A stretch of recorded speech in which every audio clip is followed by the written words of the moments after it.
I think Tab is one of the most giving churches that shows faithfulness every week.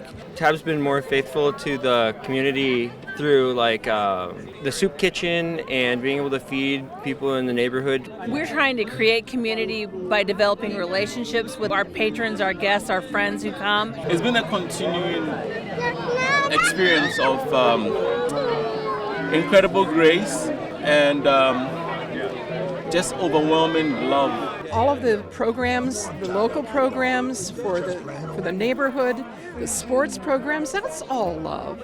2 months ago, we just had another boy, and it's been wonderful.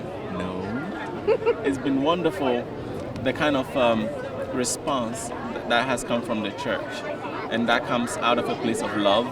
The women's ministries really have been a great part of my life and my daughter.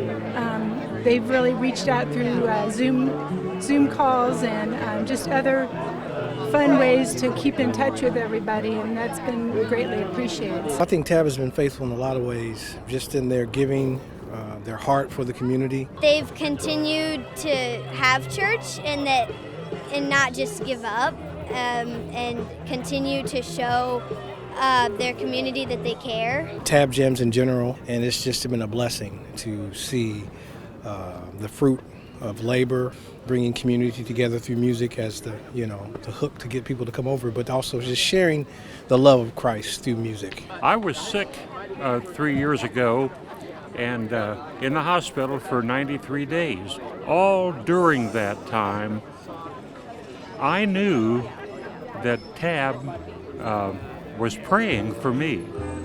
Through the children's ministry, they've been super supportive of my kids and keeping them connected despite all the pandemic restrictions. Being at home, I was reaching out to Jennifer Wirt, who was so gracious to provide some materials for my family so we could get through Lent. I'm so happy to be part of this family of God and just so thankful for our pastors and for everyone that belongs to the congregation, and that we have upheld each other in prayer throughout the pandemic and just been there for each other. I think Tab has been remarkably faithful in encouraging worship. And included in worship is the sacrament of communion, which is really special and important to me. And just being a part of each other's life and encouraging each other in Christ. So even a pandemic will not keep God from fulfilling his promises.